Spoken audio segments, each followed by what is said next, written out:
Today's spoiler video is brought to you by Card Kingdom. Use the link below to pre-order your cards today.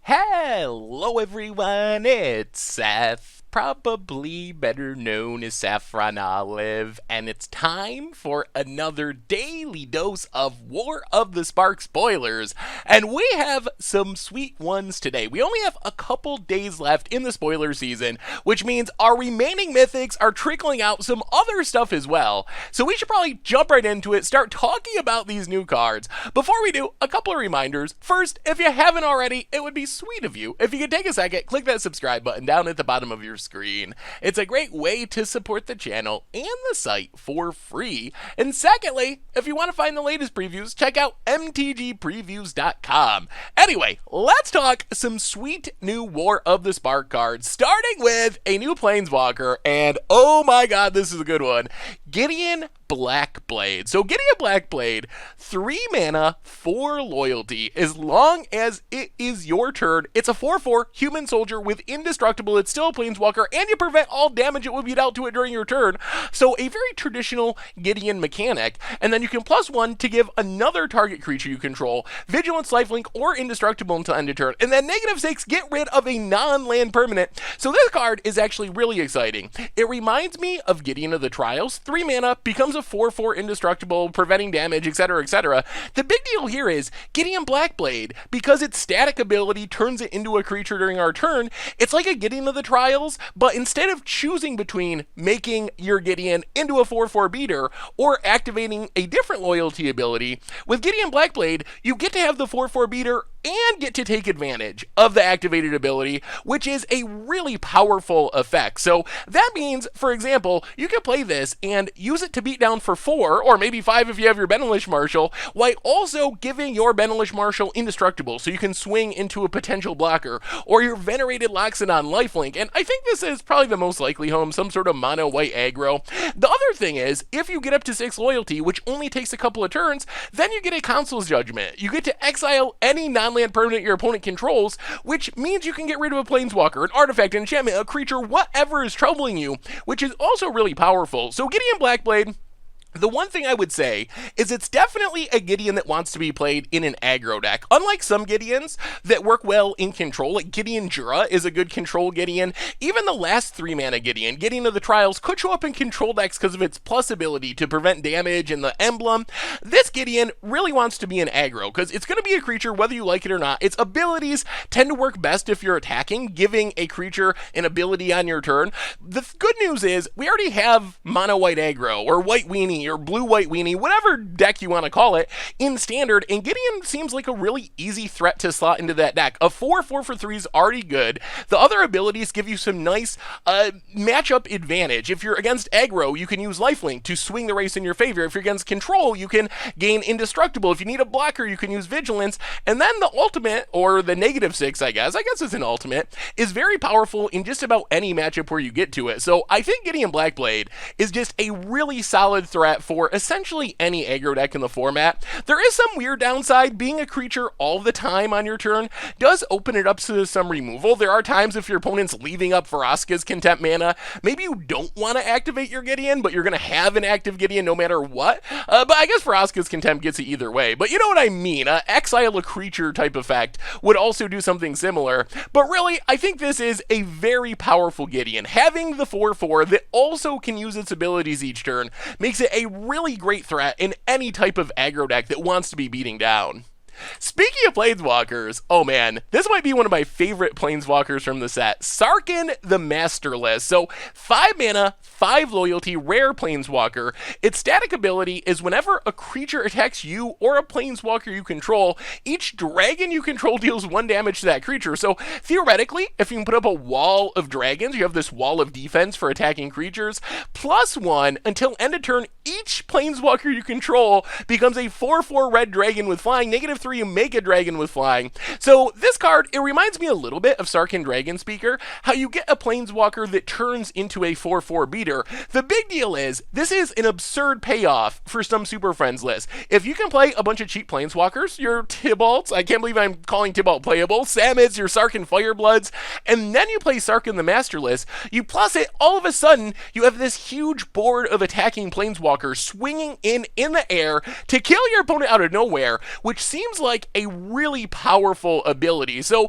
while it's fine on its own, I'm mostly excited about Sarkhan is, well, I guess two things. A payoff in a Super Friends style deck, especially with cheap, aggressive planeswalkers like we were talking about, where you can just get in an absurd amount of hasty damage. Second, it seems like a sweet dragon card in Commander. If you can stack up enough dragons to use the static ability for protection, it's going to be hard to beat. I think that's most relevant to Commander because in Standard, if you have like 2 or 3 dragons on the battlefield, you're probably just winning by beating down with your Nicol Bolas or your Niv or whatever. So I don't know how relevant it'll be to Standard. I guess one dragon can protect you from like tokens and very aggressive 1 toughness creatures, but I feel like if you have so many dragons on the battlefield that you're really locking out attacks, you're probably winning anyway. But in Commander, that ability is really nice for Dragon Tribal. So all around, a super unique Planeswalker payoff for Super Friends style lists, aggressive, unique Super Friends style lists, and also a cool dragon card. Next on our list, we have Oath of Kaya, a new oath, and this one is pretty interesting. So Oath of Kaya in the Orzhov colors,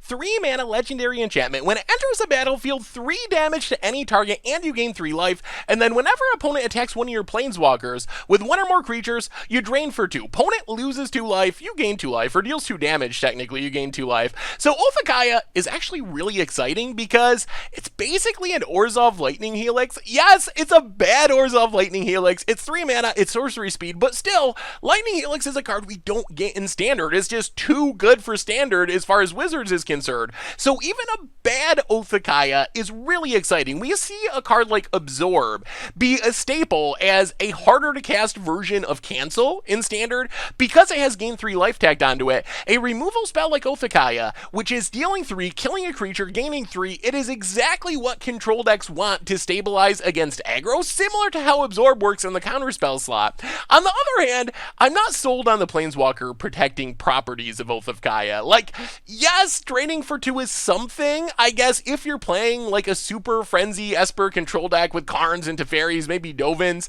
it does make aggro think twice about attacking your Planeswalkers. Not so much because they're going to die to Oath of Kaya. Your Esper deck's probably not going to win with Oath of Kaya damage, but it does gain you that 2 life, which buys you an extra turn. That's almost a whole lightning strike, or literally a whole shock's worth of damage that your opponent's going to have to find before they kill you, and if your opponent doesn't attack your Planeswalkers, well then you keep getting Planeswalker value and pulling further ahead that way. So I feel like in certain matchups, the Planeswalker protection ability can be pretty good. It's probably going to force your opponent to ignore your Planeswalkers sometimes, and if they're ignoring your Teferis and your Karns, that's probably a good thing for you, and if they do attack them, you're gaining enough life to stabilize, drawn to your sweepers, your removal, your other life gain spells, plus Oath of Kaya, even though it's legendary, ignore that tags. I mean, yes, it keeps you from stacking up the second ability, but really, because it deals the damage when it enters the battlefield, you're perfectly fine with having 4 of these in your deck as a really solid removal spell in your deck to stabilize against aggro. So basically, I'm excited for Oath of Kaya as a bad Lightning Helix. I don't know how good the second ability is going to be. That one's hard to evaluate, but I'm pretty confident that in a controller mid-range deck, especially against aggro, a 3 mana sorcery speed Lightning Helix probably still good enough to get the job done in a lot of matchups. We also got Bio Essence Hydra, and this looks like a random casual card, but I think this card's actually pretty sweet. So 5 mana 4/4 trample, enters a battlefield with a +1/+1 counter for each loyalty counter on planeswalkers you control, and then whenever loyalty counters go on your planeswalkers, you get to put more counters on it, equal to the number of counters you put on your planeswalkers. So this card, obviously a payoff in limited if you have a bunch of uncommon planeswalkers, but in standard, it's pretty easy to make this absolutely massive, like a Huatli Lastly, a Kiora, both cheap 3-mana planeswalkers with 7 loyalty, means when Essence Hydra comes into play, you're immediately getting an 11/11 trample, which is pretty insane, and that doesn't even include going deep with Essence Hydra, using planeswalkers to give haste. Domri City Smasher, Samet Tyrant Smasher, Rhythm of the Wild does it as well. Like, if you have a Samet out and you cast a Essence Hydra and they're right on curve with each other, you end up with a 9/9 hasty Essence Hydra, trampling over for a ton of damage, and that's not even including any other planeswalkers you might have on the battlefield. So I feel like that's the scariest thing you do with Essence Hydra. Play it with planeswalkers that give it haste, smash it at your opponent's face, and just go to town. Also, kind of a cool way to get the Simic Ascendancy win, to double up your counters if you want to go Lizrog and Essence Hydra and planeswalkers and Simic Ascendancy. That's more of a fun casual plan, but still, that would get the job done if you're trying to build against the odd Simic Ascendancy in War of the Spark standard. So, well, really, this is probably more of a fun casual card. I feel like in the right deck, like Teamer, Planeswalker, Haste Stompy, Essence Hydra could be a legitimate threat, just dealing tons of hasty trampling damage at your opponent's face. So I actually really like this card. Next up, we got Finale of Eternity, our black finale, and this card is kind of weird. So double black and X, destroy up to 3 target creatures with toughness X or less. If X is 10 or more, you get to reanimate all the creatures in your graveyard. So this card, it is hard to evaluate. Obviously, if you're playing a bunch of 1 toughness creatures, Fanatical Firebrand, Dustborn Sky Marchers, and you can 3 for 1 for 3 mana, that's insane. That is a really powerful effect. On the other hand, since it triggers off toughness rather than converted mana cost, something like a Snubhorn Sentry, it's going to cost you 5 mana to add that to your mix of things to kill, which is part of where it gets complicated. Or take, for example, a deck like Gruul Stompy, Gruul Midrange, I don't know, Gruul Aggro, whatever you want to call it. If your opponent has like Growth Chamber Guardian, Zertar Goblin, Gruul Spellbreaker, one of those is probably going to be 4 toughness. So is 6 mana to kill all 3 of those worth it? The answer is maybe. Like, it is a 3 for 1, and 6 mana isn't ridiculously expensive, but still, it is kind of slow. You're going to take a lot of damage off those Spellbreakers and Growth Chamber Guardians and Zertar Goblins before you get to 6 mana. So maybe it's an aggro hoser, a 1 toughness hoser. Maybe if you can make a lot of mana, like with Chromatic Black, this gets even better. We do have a deck that is built around making a ton of mana. Cabal Stronghold, Chromatic Lantern. That's a deck that can actually cast Finale of Eternity with 12 mana to get the 10 or more trigger pretty consistently. The only downside is, in Chromatic Black, you don't really have many creatures, so it might require some sort of rebuild, but still, if you could get a few creatures in your graveyard, cast this for 12 or more mana, reanimate your graveyard, and kill 3 of your opponent's things, that will just win you the game, in most instances. So the power is there at the higher converted mana cost. Also, where I really like this card, and probably the easiest home, is Commander. So one of the themes of Black in Commander is big mana / mana doubling. You have Cabal Coffers Urborg. You got a bunch of, when you tap a swamp for mana, add twice as much mana. You have Gauntlet of Power. So if you're playing a mono black deck, this is kind of a personal version of Rise of the Dark Realms, which is a staple Commander finisher. Yes, it is more mana to reanimate your whole graveyard, but black decks already want to have stuff in their graveyard. That's a common theme. So it is a lot of mana, but it offers some flexibility. Rise of the Dark Realms, while it's always 9 mana and it's always powerful, you're never going to be able to cast it in the early game and kill some stuff. Finale of Eternity gives you a worse Rise of the Dark Realms. That's more mana and only hits your graveyard. That also has some flexibility, where in the early game, for like 6 mana, you can kill some of your opponent's creatures, stabilize while you're setting up your big mana plan. So I think this card going to be really solid in Commander. Standard, I feel like all the finales in Standard, I'm like, oh, they're powerful, they're like X for 1s, but they're slow, they're sorcery speed, so I'm really not sure. Maybe in specific decks, obviously if you can cast it for 12 mana, it's insane. How easily can you do that in Standard? I don't really know. So, looks good in Commander. Maybe specific decks can take advantage of it in Standard. Certainly powerful, but it is expensive, especially if your opponent's playing creatures with any meaningful amount of toughness. We also got an uncommon planeswalker in Narset, Partner of the Veils, and Narset's spell, Narset's reversal, and let's start with the easy one. I'm actually less excited about Narset herself. So Narset herself, 3 mana, 5 loyalty, each opponent can't draw more than 1 card each turn. -2, look at the top 4 cards of your library, grab a non-creature, non-land, put it in your hand, rest go on the bottom. So basically, this is kind of like a Spirit of the Labyrinth that doesn't hurt you. So if your opponent's brainstorming, drawing tons of cards in Commander, this does make your opponent play fairly, and then kind of a little bit of Narset Transcendent where you get card advantage to hit only non-creature, non-land spells. So I think Narset, yeah, it's fine. I guess the -2 twice to draw 2 probably good cards is not bad. It's like a slow divination.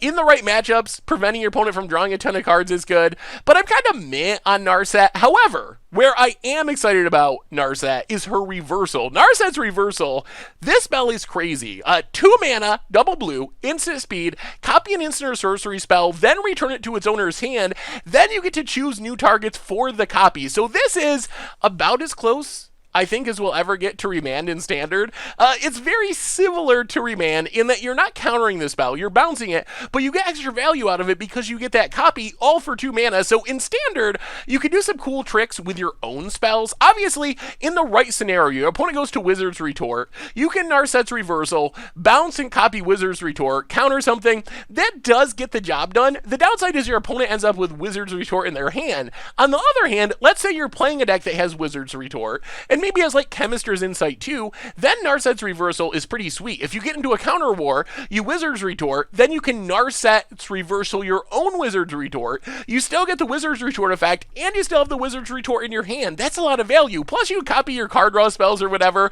Probably the scariest thing though you can do with this card is use it with big X spells, and also Nexus of Fate, unfortunately, but something like Expansion Explosion or Banefire, maybe Expansion Explosion with the help of Wilderness Reclamation, making tons of mana. If you could cast it for a reasonable amount of mana, but still have 2 mana left over for Narset's Reversal, let's say you cast it X10, but you have enough mana left over because you got Wilderness Reclamations going. You 10 your opponent, you end up with the Explosion back in your hand for next turn, so you just go again the next turn, kill your opponent, so you kind of double up. Same with Banefire, works very similar way math-wise. And then, of course, Nexus of Fate, that's a lot of turns. Cast Nexus of Fate, bounce it to your hand, copy it, that's an extra turn. You have Nexus of Fate for the next turn, you cast it, get another extra turn. Oh my goodness. So throw in the fact that it can do the other cool tricks of like countering counter spells and counter wars and copying cheap card draw.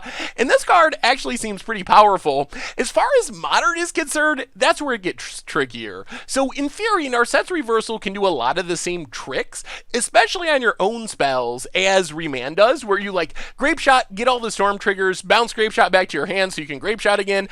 Those tricks do work. Or like Cryptic Command, bounce your own Cryptic Command, counter something with the Cryptic Command copy. So you get to do some really sweet tricks. The question is going to be, can it beat out straight up Remand in Modern? And that's where I'm not so sure. But regardless, I am surprised this spell was printed. This is a very powerful, like, bounce spell, Remand-esque counter spell, combined with just like combo potential finisher. So I'm really excited to see where this shows up. I don't know exactly where Narset's Reversal fits, but for 2 mana, this is a ton of value, and someone's gonna figure out how to do busted things with it somewhere. Finally today, couple of lore rarity cards. Storm the Citadel, fine limited finisher like a bad overrun. Sarkhan's Catharsis, if you really got to kill an uncommon planeswalker or any planeswalker at limited, it does get the job done, but it's kind of Lightning Axe-esque. And Lightning Axe, normally a trap card at limited, so we'll see if hitting planeswalkers offers an upside, also being instant speed. So cards that I'm like 99.9% sure aren't going to show up in Constructed, but worth mentioning from a limited perspective. And those have been our daily War of the Spark spoilers for today. So let me know what you think about these new cards. How busted is Gideon Blackblade, being able to attack every turn and use loyalty abilities? What about Sarkhan the Masterless? Can a weird aggro-y attack with your Planeswalker Super Friends deck develop? What about Narset? Is she better than I think? How busted is Narset's Reversal? What about Finale of Eternity? Can that show up in Standard, or is it more of a Commander card? Can we actually build Essence Hydra in a way that works? We're able to smash it in for lethal damage. damage, or Oath of Kaya is a lightning helix? Let me know in the comments. Thank you so much for watching. I hope you enjoyed the video, and I will talk to you soon. Thanks for watching the video. If you enjoyed it, help us out by clicking that like button down below. And to keep up on all the latest and greatest, click that subscribe button. And don't forget to hit that bell icon to get alerts whenever we have new videos. And if you want to, check out some of our other sweet videos here and here.